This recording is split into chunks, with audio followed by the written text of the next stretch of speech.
All right, are you ready for day 9 of the Archer Sew Along? Today we're covering the famous Burrito Yoke method. This method gets a lot of attention online for being fun, tricky, confusing, amazing, and a lot of other things. During my time teaching, I've seen some confusing instructions for how to go about sewing this technique, so I'm really excited to share my foolproof method for sewing your own burrito yoke. Follow these easy and logical steps and you'll never make another mistake with this technique, I promise. So now that I've talked this up probably way too much, let's get sewing. To begin, we're going to need both of our yokes, our fronts, and our back. One of these yokes is going to become the yoke facing, which is the yoke that's on the inside of the shirt, and one will become the outer yoke, which again is the yoke that's on the outside. So you're going to need to decide which is which. Here I have cut 2 different stripe patterns. This is going to be my yoke facing on the inside, and this will be my outer yoke. If you have 2 identical yokes, it doesn't matter which one you use, just one on the inside, one on the outside. But if, like me, you've cut 2 different ones, you're gonna just wanna make sure that you remember which one is the outer yoke and which one is the yoke facing. You're gonna start by laying your back piece out with the right side facing up. Then take your outer yoke and align it along the yoke seam. As always, I pin sides.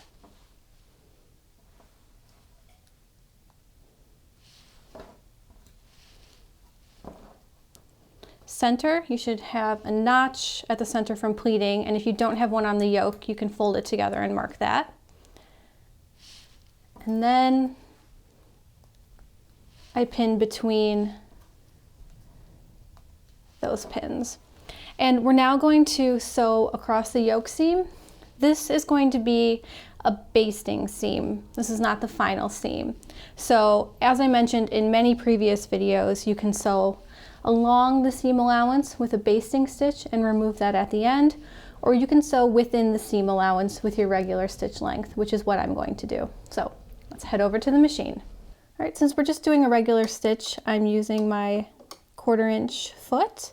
And again, I'm sewing within the seam allowance. So I'm gonna sew at 3/8 of an inch. And there's no need to back tack here. This is not a structural seam.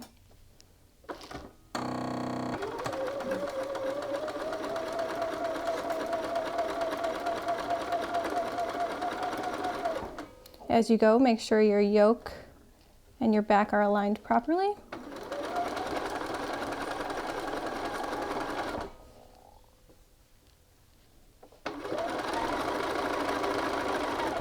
And then when you get to the pleat, just make sure it's straight out. Even though we already basted that in place, we just don't want anything funny to happen.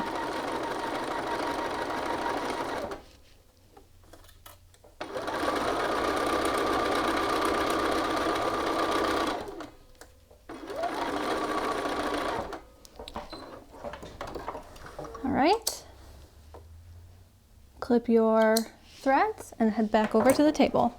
So you can see what we've done when sewing this seam is to complete our back piece. So we're not going to press this now.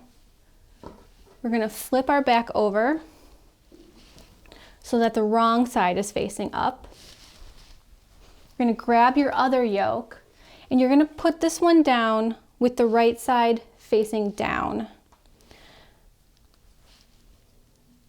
And then we're going to pin that in place.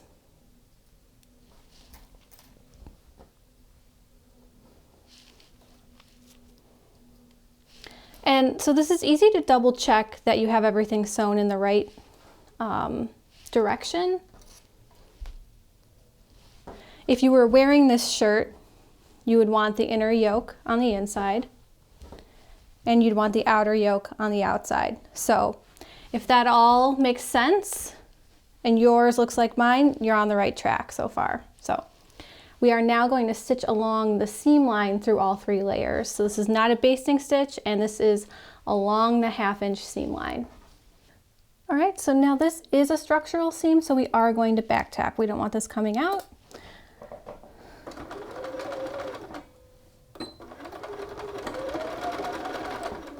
And of course there are other ways to back tack. You can stitch in place, other methods. I just back tack, it's easy. I don't have to change my stitch length, which is obviously a theme for me. And again, as you sew, make sure all your layers are lined up properly. All right, when you get to the pleat, make sure that's laid out properly.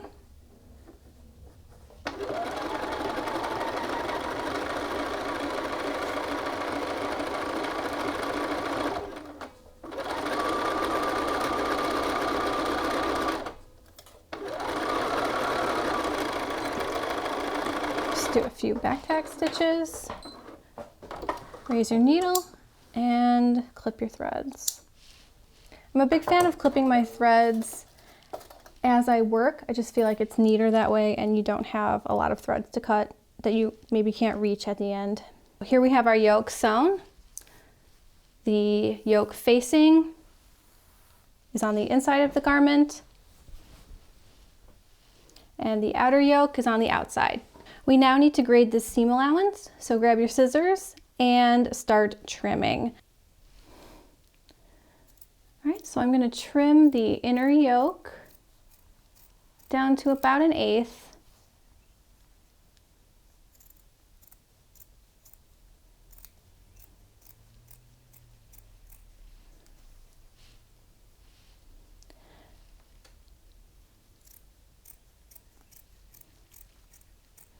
I do usually do this over the back of my hand like this. It's just a trick I picked up when I was working in bridal from the seamstresses there.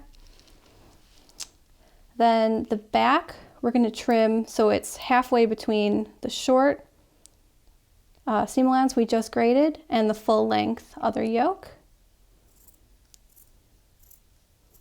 So we're basically trimming this layer into thirds.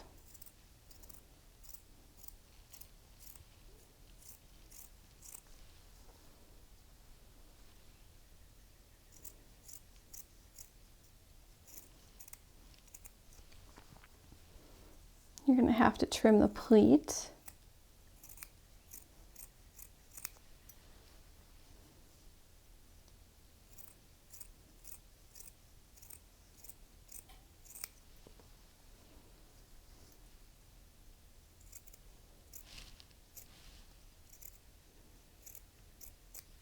And then shake off all your excess. So here we have our back and it is graded into the stair step formation. We have, again, trimmed these down into thirds. So 1/3, 1/3, 1/3. Now we're going to need to press. Now that we've graded our seam allowances, we're going to need to press our yoke up. So again, I start just pressing one of the yokes at a time. So we'll start with the inside. Fold the yoke up away from the back.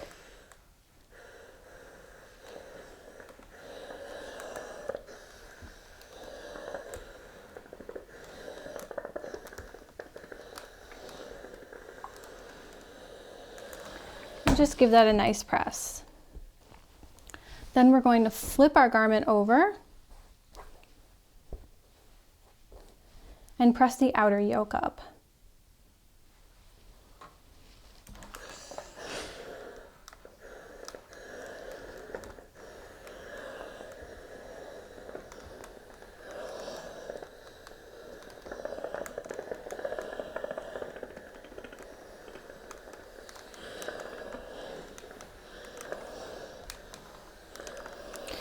All right, we now have the yoke attached to the back, and our next step is going to be attaching the fronts to the front yoke seam. So before we do anything, take your outer yoke and fold it down. We just want to get that out of the way right now. We don't want to be messing with that. We're only going to be dealing with the yoke facing. Now, this is where people usually start attaching things wrong way around. They flip it and the fronts are attached inside out.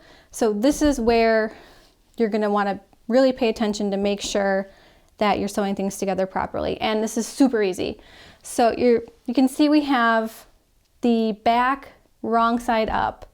So if we were wearing this garment, we would be inside here, and we'd want our fronts facing out.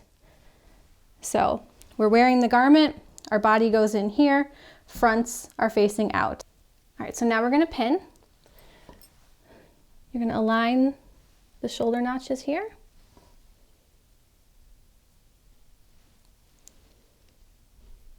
And like the other one, we're just gonna ease slightly between them. And again, the reason for this easing is that there was a small dart that we took out through the shoulder. So then again, our other front.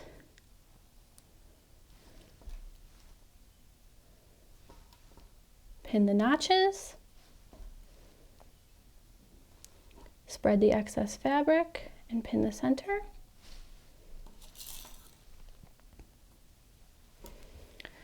Then we're going to head over to the machine and either baste along the seam line or stitch within the seam allowance. And again, if you put this on right now, everything would be facing the right way. And so that's how you know what, by the time you're done, everything will be facing the right way. So machine time. All right, so I'm going to be stitching within the seam allowance. I don't need to back tack here. So I'm just stitching at 3/8 of an inch.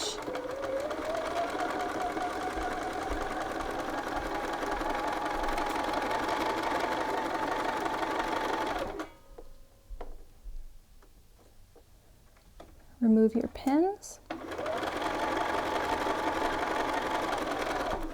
One shoulder, and repeat for the second shoulder.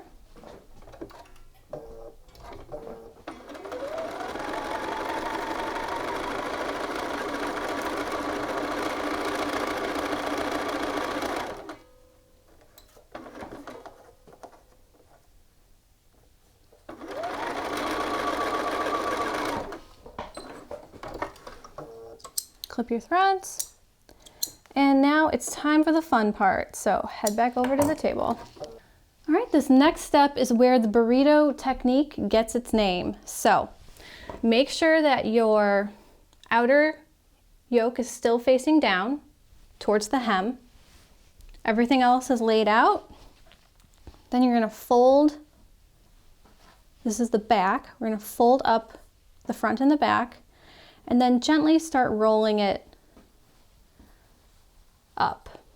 And you can see that has revealed the outer yoke. Now take the outer yoke, bring it up, and pin it to the front and the inner yoke. And now I'm going to put a few extra pins in here just because it can sort of be tricky shoving this under the machine, and I don't want things to move around on this step. So I'm pinning the edges, the notches, and then one pin between the notches. And again, fold the two yokes together around the body of the shirt. Pin, pin, other side.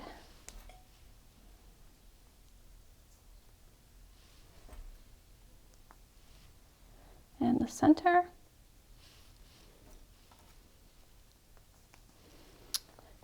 Then we're going to head over to the machine and we're just going to stitch along the seam line of both shoulders.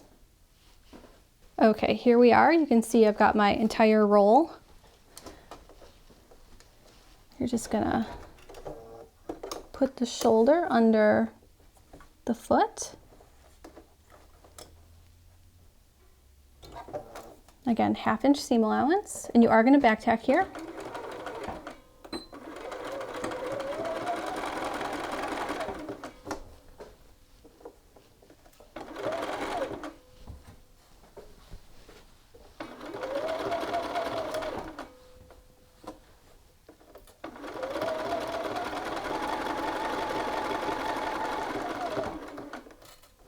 Just stitch across.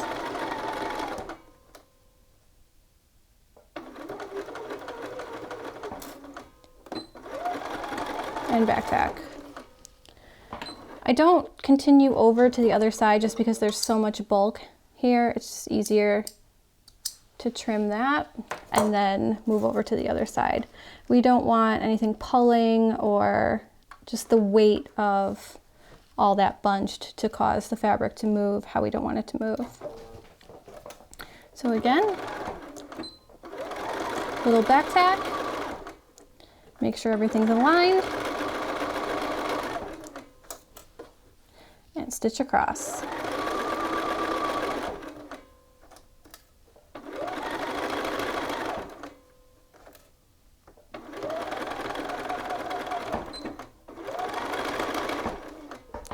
Raise your foot and clip those threads.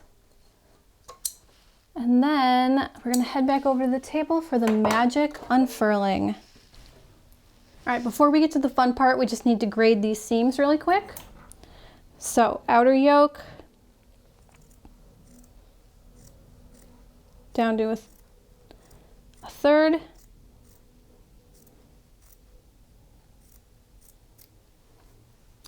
Inner yoke 2/3.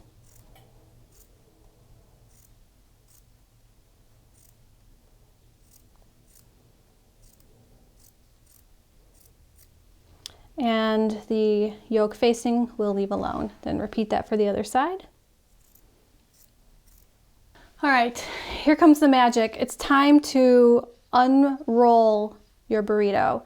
So the way you're gonna do this is by very gently pulling the back and front out through the neck. And I'm saying gently because we don't want to overly stretch our neckline. We have not basted the two together yet. But I mean, there's really no need for pulling. It's so easy. Just unfurl that. And we have a shirt.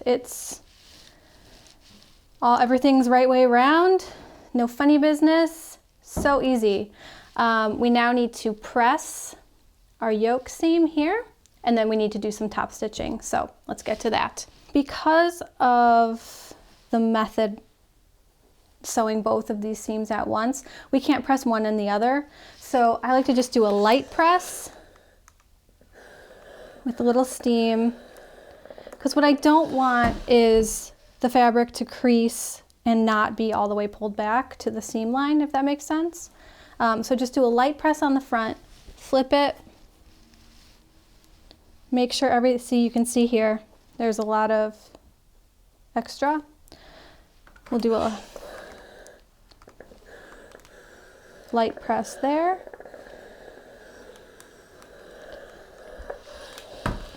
Then I like to flip it back over to the front now that everything is in place and just do a good press.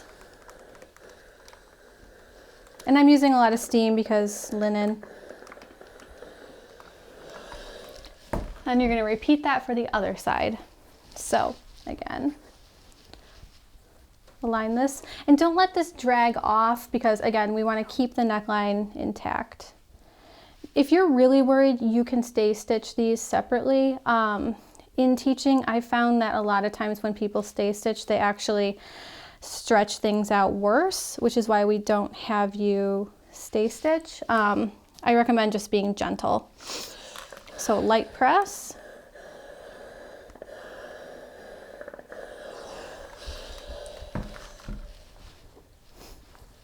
Flip. Light press on the back.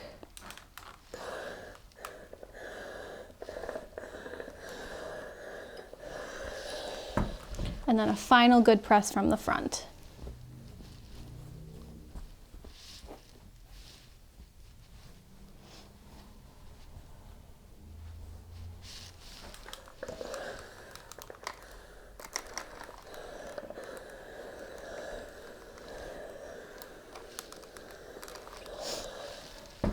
Now I'm going to have us do things in a slightly different order than we did for the previous yoke.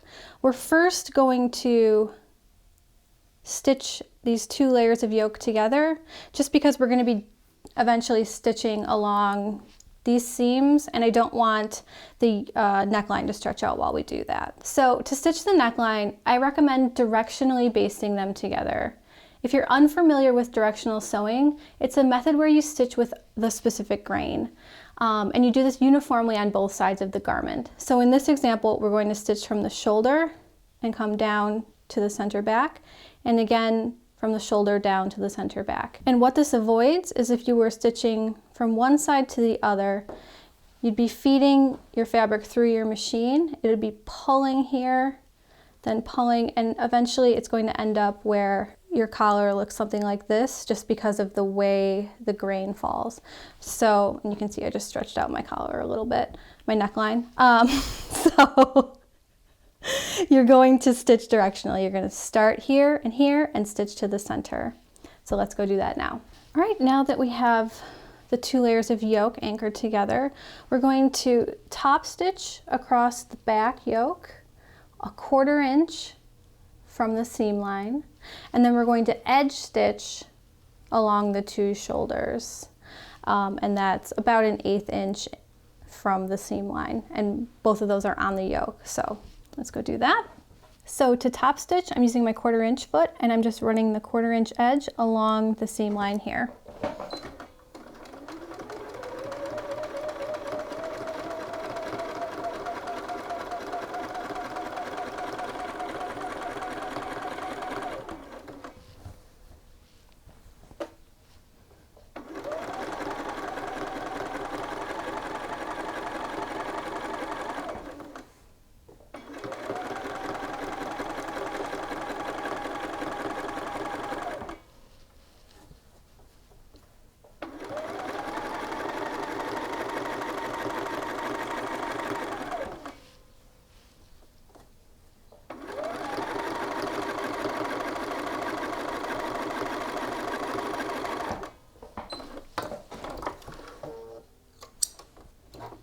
All right, now for the front yoke seam, I am edge stitching with my edge stitching foot, and I have my needle pushed 3 positions to the left. So we'll just stitch across there.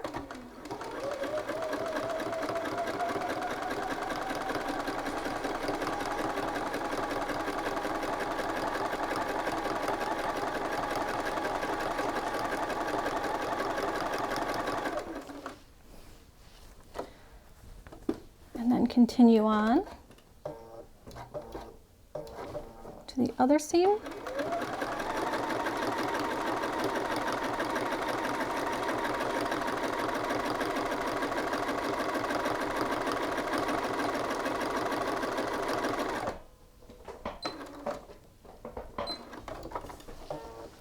Clip your threads. And that is that.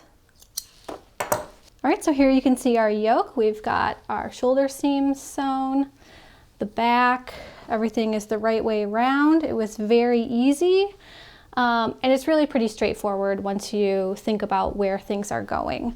I don't think that this method is any easier or less steps than the method I showed yesterday.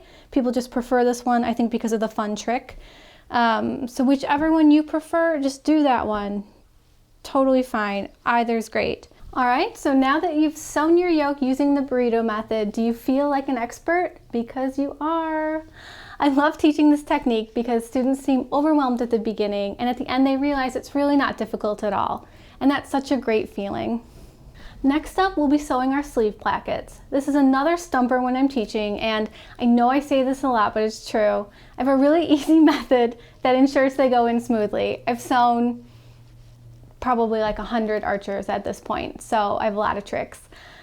So make sure you're subscribed to our channel so you don't miss that or any other videos we have in this series. And as always, let me know if you have any questions in the comments below, and I'll get back to you there. So until then, bye.